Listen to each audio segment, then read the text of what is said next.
He was devil. He was genius devil, but devil. 20 million Soviet citizens died at the hand of Joseph Stalin. He was absolute ruler for 25 years, a Bolshevik czar. He craved power. He never could have enough power. The system of terror was essential to Stalinism. Terror was continuous. I was asleep, and all of a sudden I woke up and I saw strangers in military uniform in our apartment. Во многих кровавых We know that делах he signed есть a его number подписи. of orders to Под execute расстрелом, по people преданию суду, людей who were totally innocent. невиновных.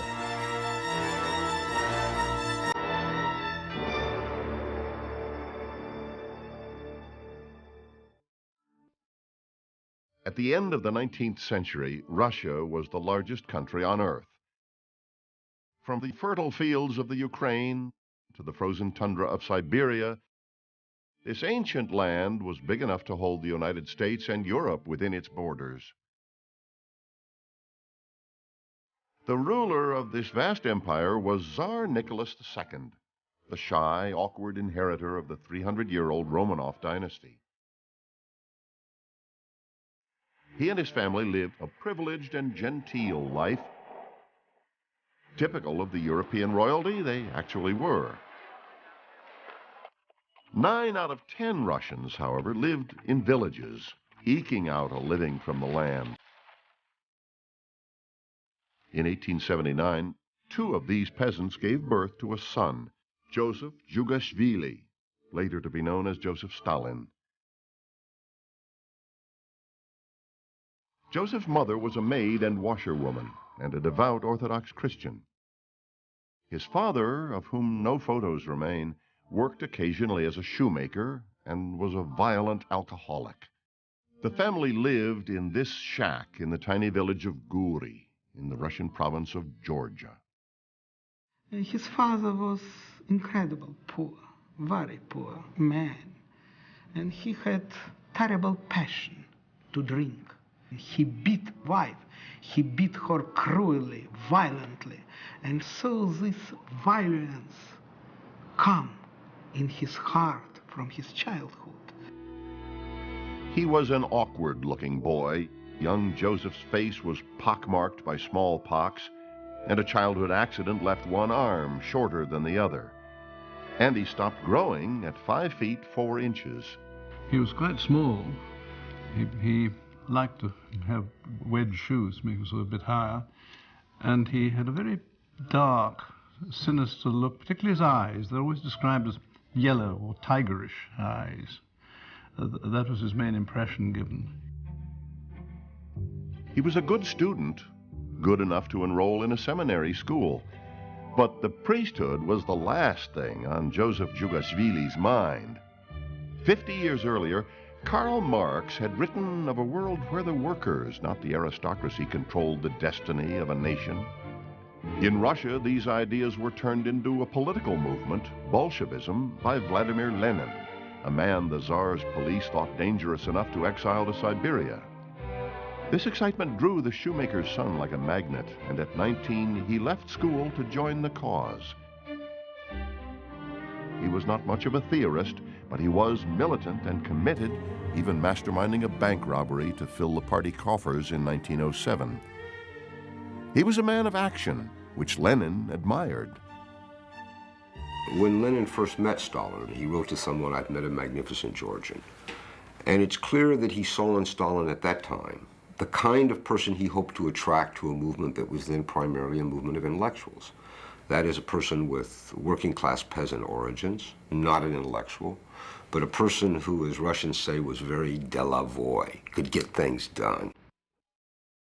He certainly saw himself as a fighter, and in 1912 he began using the name Stalin, which means man of steel.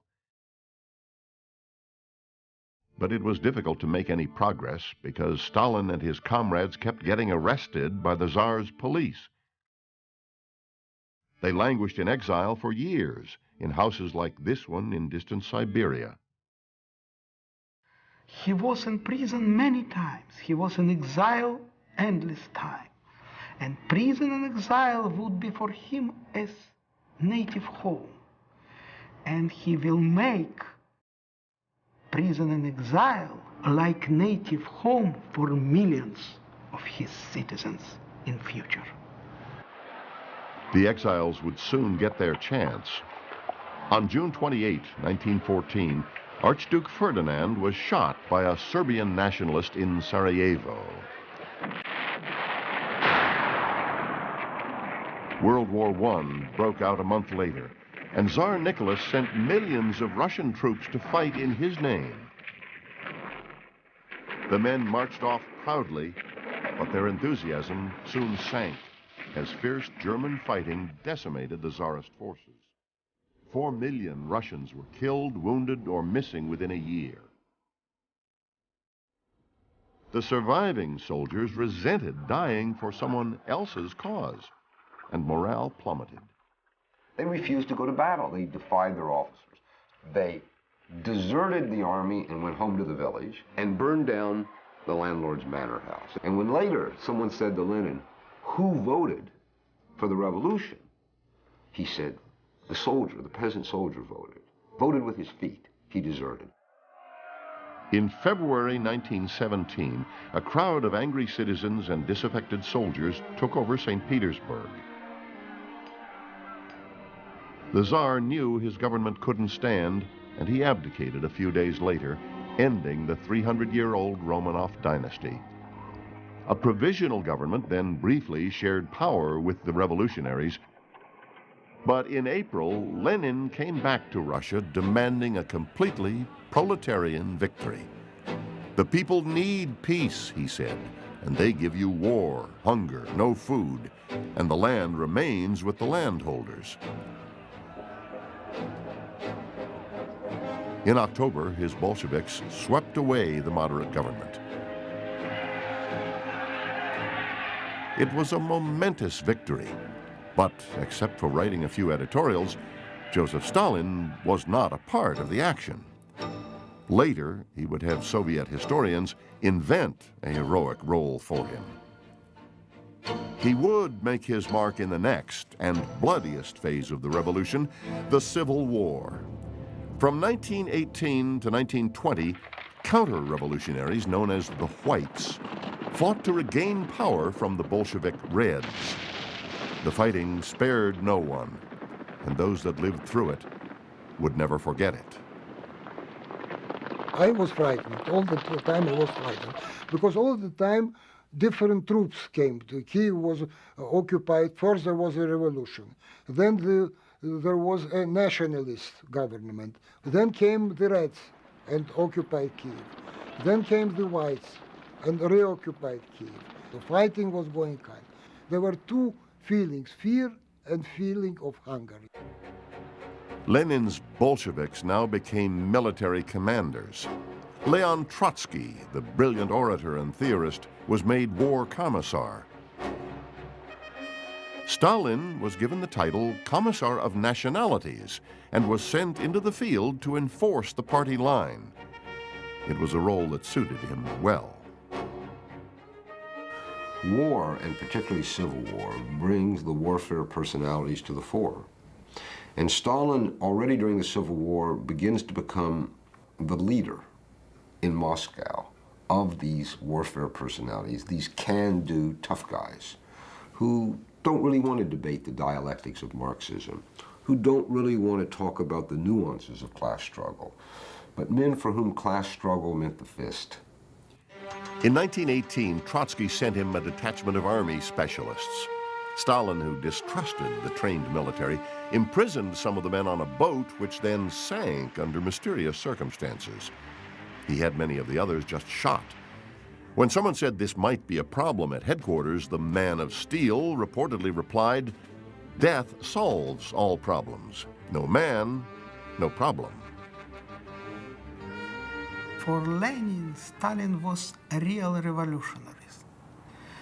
Lenin knew that Trotsky wanted to be a real revolutionary. Trotsky wanted to be cruel. Trotsky wanted to be a real executor for revolutionary enemies. But Stalin was cruel. Stalin was able to hate really. In the end, this ruthlessness would turn Lenin away from his protege.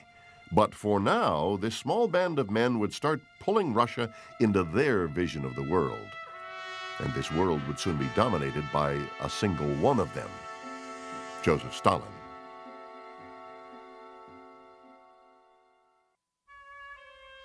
Like most young men, Joseph Stalin fell in love and married during his early years. His first wife, Yekaterina Svanidze, died a few years after they were married. Their one child, Yakov, was left with her family. Stalin wouldn't see the boy again until he was a grown man. At the age of 39, Joseph Stalin married again, this time to Nadezhda Alliluyeva, the 17-year-old daughter of two friends from his exile days. They had two children, Svetlana and Vasily. But Stalin's attention was focused on matters of state. The Bolsheviks got rid of the last of the white forces in 1920.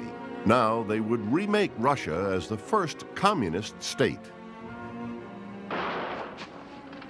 Marx had called religion the opiate of the masses, so the Bolsheviks set out to eliminate it. Churches were desecrated, and priests openly mocked. I believe the most terrible thing in Bolsheviks' empire that they were atheistic empire. They finished Russian religion. And the result was terrible. They stopped to be people. They became crowd, incredible crowd. Food was scarce since the Bolsheviks had seized every scrap of grain during the war. Where were the food and peace Lenin had promised? This discontent erupted in the naval base of Kronstadt in the Gulf of Finland, when a group of sailors who had fought alongside the Reds in the Civil War began demanding food and political freedom. Trotsky sent in the Red Army and slaughtered the resistors. It was now clear the popular revolution was over. A few thousand Bolsheviks had absolute control of a nation of millions. In 1922, Comrade Stalin was given an important job in this new ruling class, running the party secretariat. On the one hand, it was just to keep the books. Where were the party members? Who were they?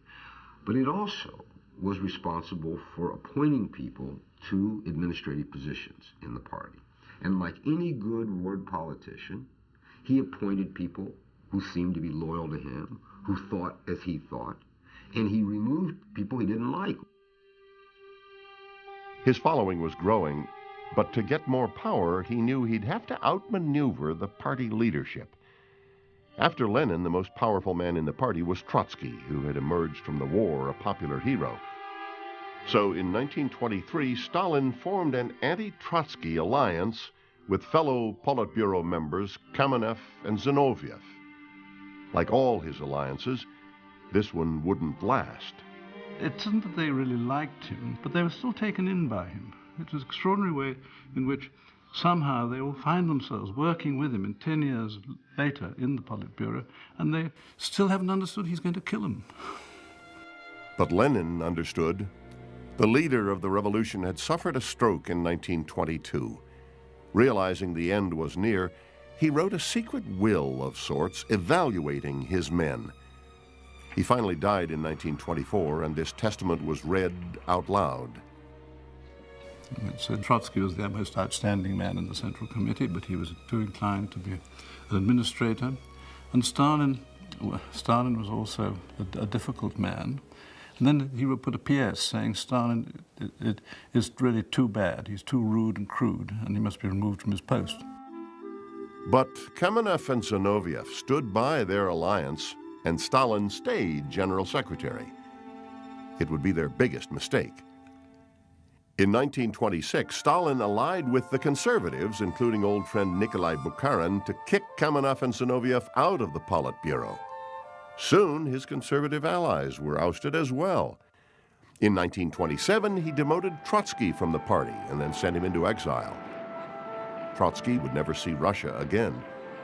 Bukharin said Stalin knows only vengeance, the stab in the back. The grievous and ultimately fatal mistake of all of Lenin's successors, except Stalin, was they fought among themselves, sometimes allying themselves with Stalin when it suited them, sometimes not. And while these men fought among themselves over matters of principle, one of the great intriguers and political operators of the 20th century, step by step, destroyed all of them. By the end of the 1920s, Stalin was the unquestioned leader of the Communist Party.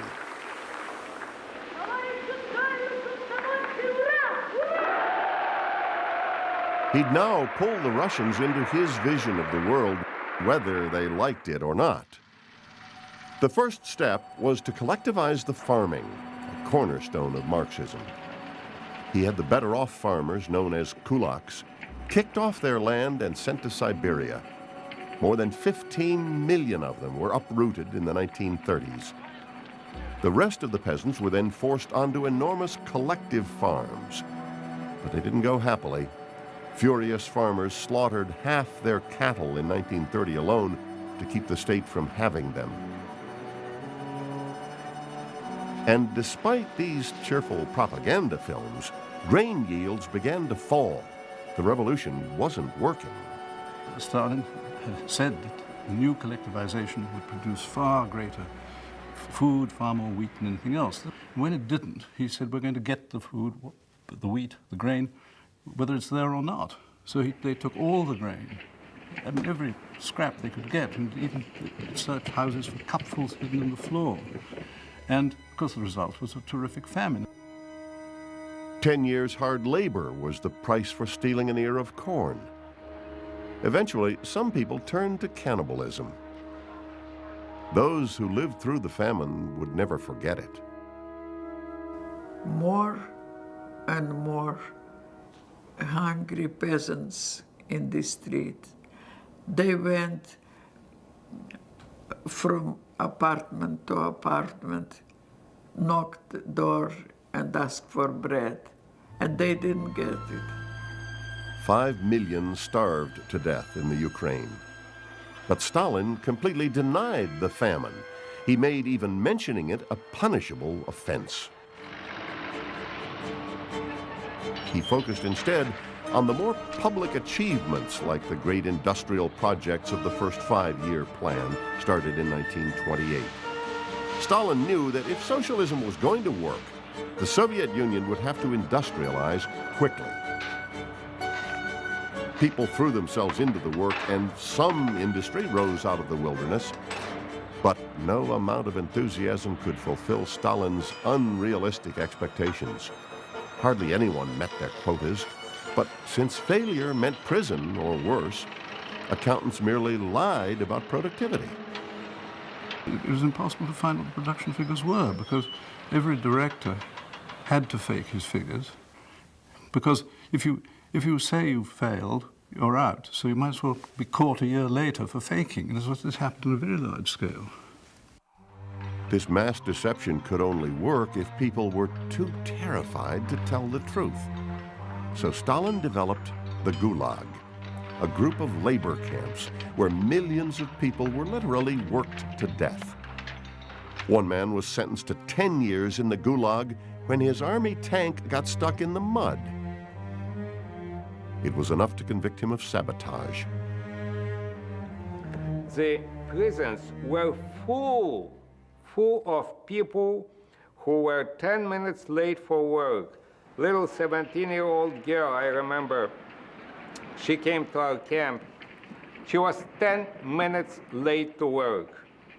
Somebody stole some potatoes, sack of potatoes. They were getting 3-5 years in prison and labor camps. That was terrible thing. Terror was continuous. The camps became microcosms of the illogical world outside. I remember I was in one of the camps, and the commander of this camp, he was continuing what Stalin did, because he took on himself the mission to shoot at random every evening somebody. He selected 3, 5, 7 people, 10 people, and he was shooting them for nothing. Slave labor built some of Stalin's most ambitious projects, like the Baltic White Sea Canal. The canal was an engineering disaster and was soon abandoned. But a proud Joseph Stalin visited the site, proclaiming it a victory for socialism. These kinds of successes were impressive, especially to Western visitors like Charles Lindbergh and Anthony Eden. H.G. Wells visited in 1934, and when he met Stalin, he said, "I have never met a man more candid, fair, and honest. Everybody trusts him." Franklin Roosevelt even reopened diplomatic relations, closed since 1917.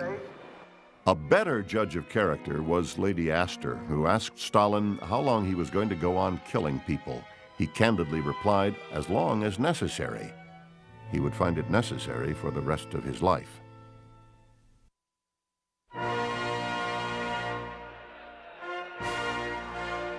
In 1929, Joseph Stalin turned 50 years old. He was now portrayed as a secular god, as the savior of his people.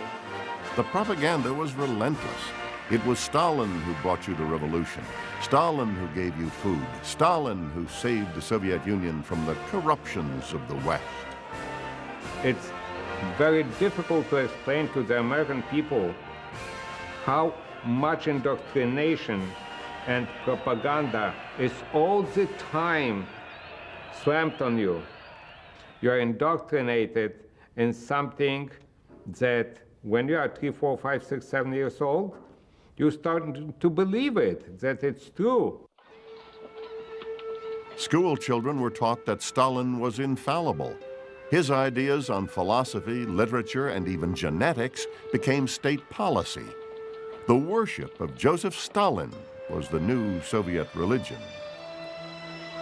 People saw his portraits everywhere. Every newspaper, every day had his portraits.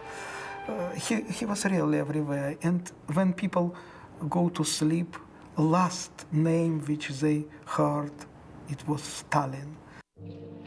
If Stalin were to remain a god, he'd have to make sure no one threatened his rule. In 1934, Sergei Kirov was murdered, the man Stalin had handpicked to head the Leningrad Communist Party. Kirov had been very popular, a little too popular for Stalin. Some say he ordered the killing himself.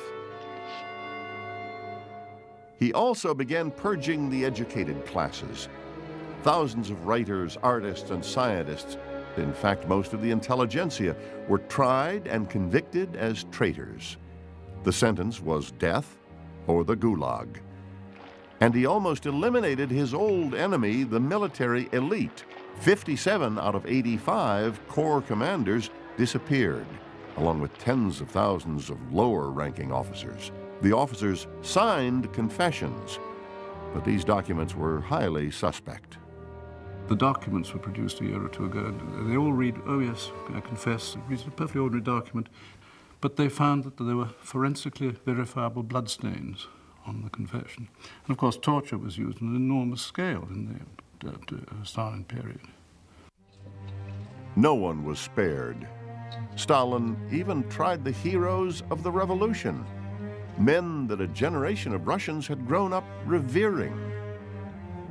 From 1936 to 38, the old Bolsheviks were convicted of ridiculous charges of espionage and counterterrorism.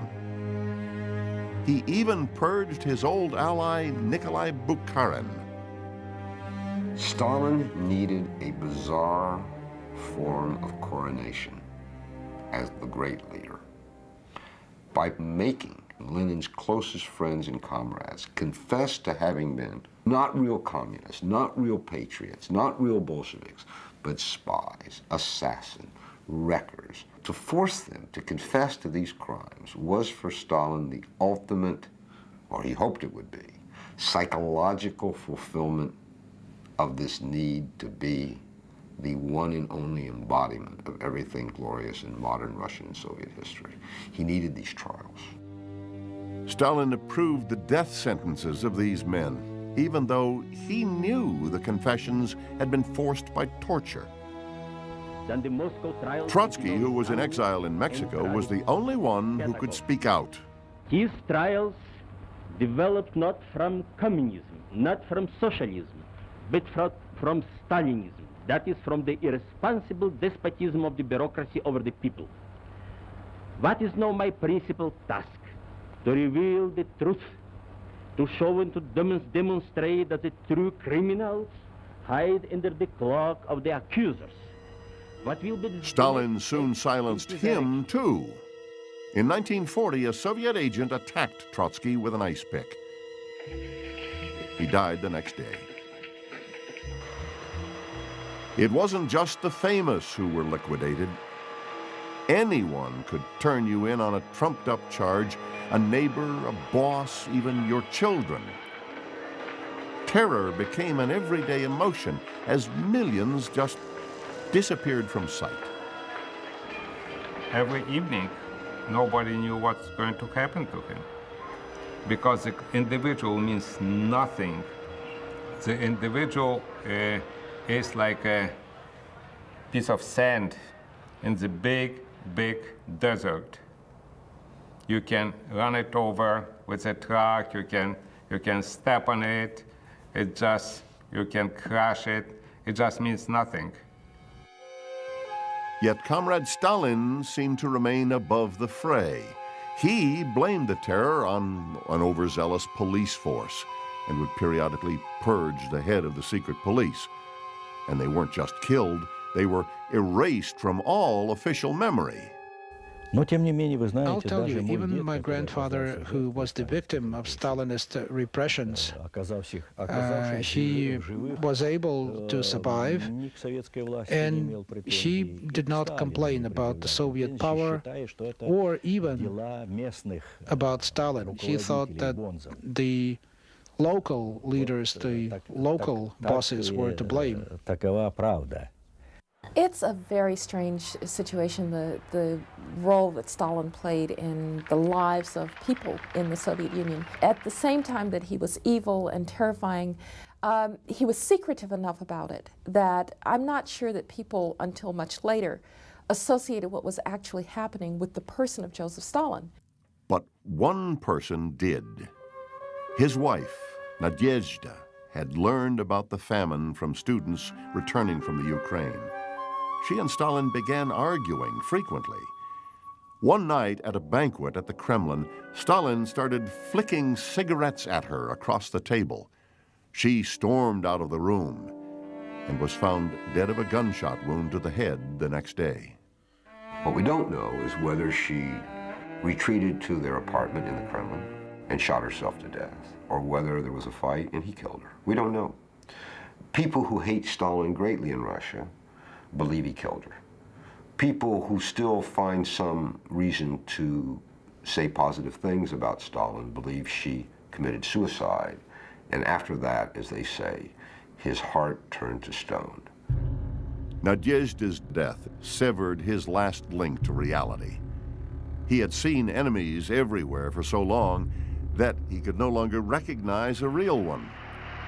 In Germany, Adolf Hitler was creating a society as inhuman and repressive as Stalin's Soviet Union. And while the Nazis and the communists professed to hate each other, in reality, a grudging admiration existed between their leaders. Stalin personally admired Hitler, the way how he manipulated with the people, how he got convert millions of Germans. So he was sometimes even watching him and trying to use his experience. When, for example, in 1934, Hitler eliminated the commander of the SA troops, Ernst Röhm. And when Stalin got to know about that, he told to his colleagues, he said, look at Hitler, what a bright guy, you know. He shows us how to deal with political opponents. In 1938, Hitler took Austria. By March of 1939, all of Czechoslovakia was occupied by the Nazis. Stalin knew he had to ally with someone. He had earlier approached the West, but Germany seemed like a better bet. They could offer him territory, the Baltics and half of Poland, and peace, at least temporarily. So in August 1939, Germany and the Soviet Union signed a non-aggression pact. Hitler would soon betray his new ally and bring the Soviet Union to the brink of disaster.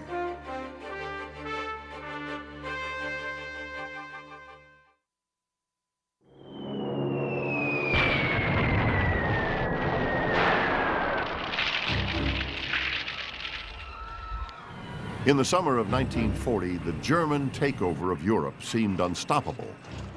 As the Nazis marched up the Champs-Élysées, Hitler started thinking that Russia might fall just as easily as France. It soon seemed clear that Germany would attack, but Stalin couldn't believe the Fuhrer would go back on his word. But on June 22, 1941, Nazi troops crossed into the Soviet Union. The foreign minister, Molotov, confirmed the news to Stalin. And when Molotov came to Stalin's office and told it, and Stalin just lost his speech. He could not even speak. He just sat down and was silent for some time, because here he understood how Hitler practically tricked him, how he misjudged, Hitler. The misjudgment was monumental. In a month, German troops were 100 miles from Leningrad. Smolensk fell on July 16th.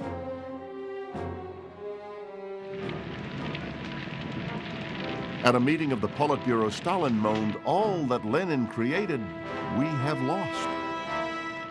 Most of the military command was gone, since Stalin had killed them during the purges. So at first, he made decisions himself, with often disastrous results. Kiev was overrun in September, and his advisors begged him to evacuate the doomed city, but he refused, and over 500,000 were either killed or taken prisoner, the largest single loss of the war. Ever searching for a scapegoat, Stalin blamed the prisoners themselves. Well, he declared that all POWs were in fact traitors who weren't allowed to be taken prisoner. And when they got back, they were sent to labor camp, most of them. When his son by his first marriage, Yakov, was taken prisoner, the Nazis approached Stalin about trading him for some of their own. Stalin said he had no son by that name. Yakov was shot and killed when he ran toward the barbed wire fence at the camp. To alter the country, he gave his son as a sacrifice. He could not have acted otherwise. If he returned his son, the ordinary people at the front and at home, what would they have said of him? Look at him, he saves his own son. And what about our sons and fathers and mothers? Even theoretically, Stalin could not have done it, because he was Stalin. For him, the state was the most important thing in his life. By October, the Germans were perilously close to Moscow. Preparations began to move the government to Koyabyshev, 500 miles away. But Stalin decided to stay, even attending a parade in Red Square on November 7th. These tanks drove right past the commander-in-chief to the front line, just 25 miles outside the city.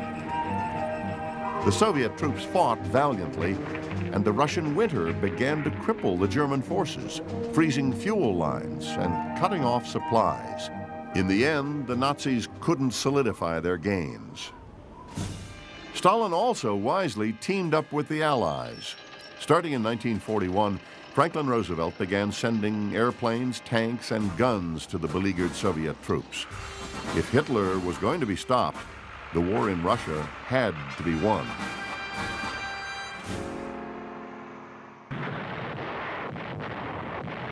In June 1942, the Nazis began an offensive in southern Russia.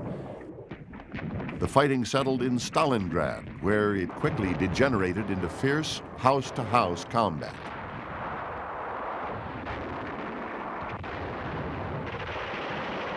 This time, Stalin let his commanders do their jobs. The early part of the war, when he intervened, was almost always a mistake and caused several disasters. But by the time of Stalingrad, he was not intervening directly. He was a bit, but not on the scale he had been before. He did leave it to the generals.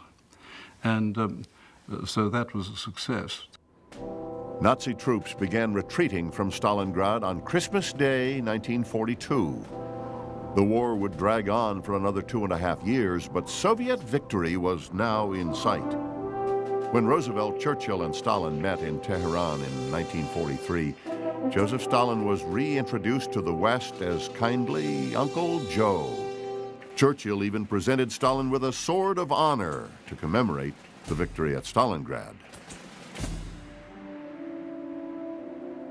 By 1945, the Soviet Union had won the war, but the cost was enormous. Over 25 million Soviets had died, 6 times as many casualties as Germany.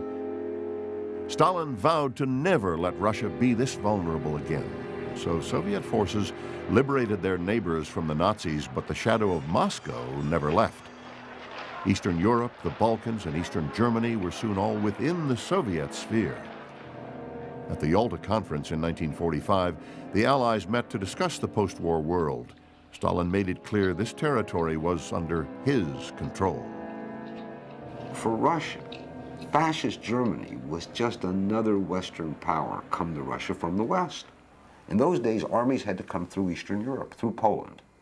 And therefore, after this war, with its losses, the Stalin regime was not going to settle for anything less than a guaranteed security zone in Eastern Europe. And that was the essence of Yalta. The Allies met one last time at Potsdam, and while they may have posed politely for the newsreel cameras, new U.S. President Truman and Churchill were unhappy with Stalin's behavior in Eastern Europe. The alliance against the Nazis was over. The Cold War was on. An iron curtain has descended across the continent. Behind that line lie all the capitals of the ancient states of Central and Eastern Europe.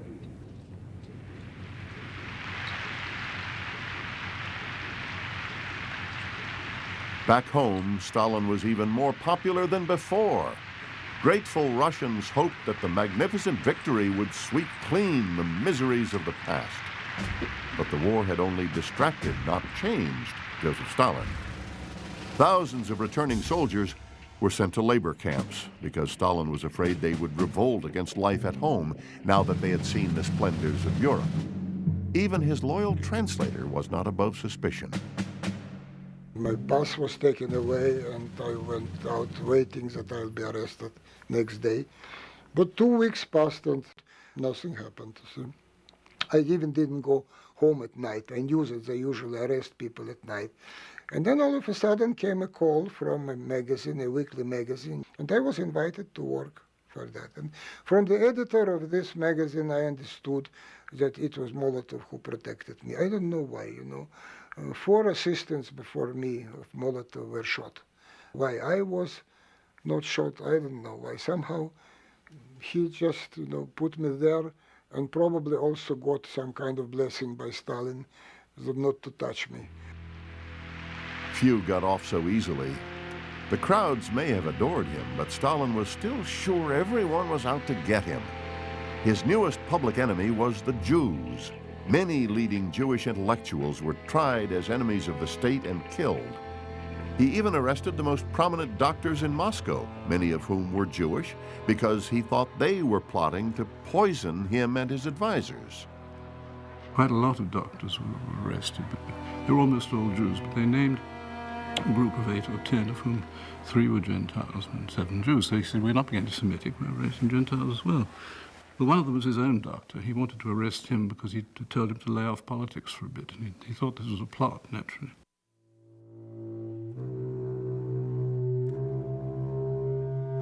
On Stalin's 70th birthday in 1949, pictures of the great leader were projected into the sky over Moscow. His all-knowing, all-seeing eye was everywhere.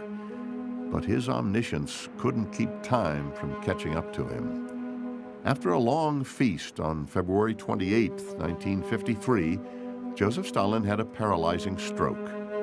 Over the next few days, he slowly suffocated to death. He died on the morning of March 5th. The funeral was an orgy of grief. Soviets couldn't imagine life without their God and Father. I was in Moscow, only about 4 blocks from the place where Stalin's body was laying after his death. A lot of people were crying, and they were crying because when you live in paternalistic society, you are raised to believe that he makes all the decisions for you, and without him the nation will fall apart. Stalin's eventual successor, Nikita Khrushchev, would bring a wave of honesty to Soviet politics. But Stalin's memory would not go quietly.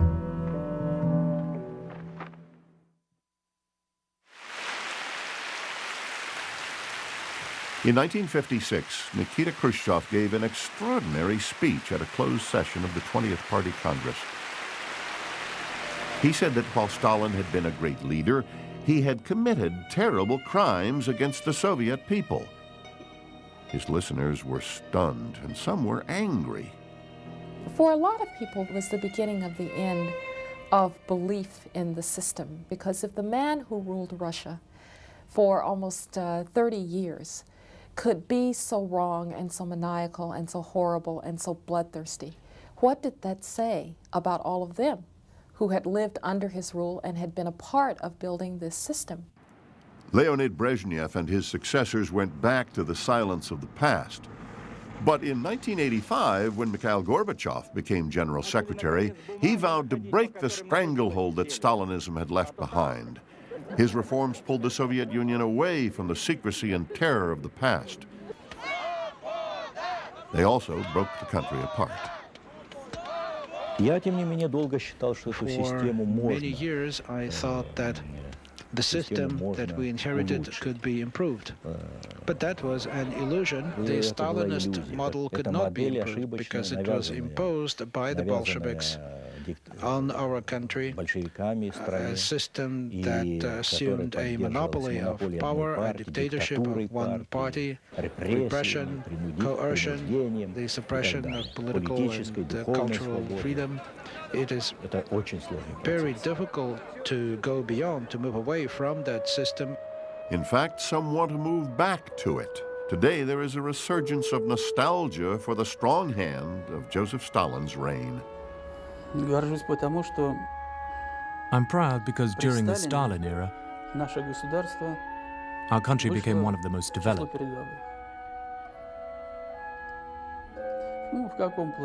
In what way?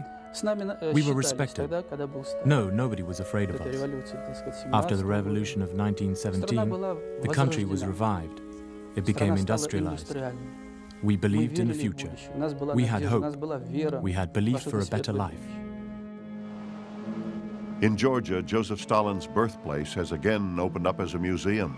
In a chaotic world, Stalinism is fondly remembered by some as a time of clarity and strength. It's a legacy that won't easily fade.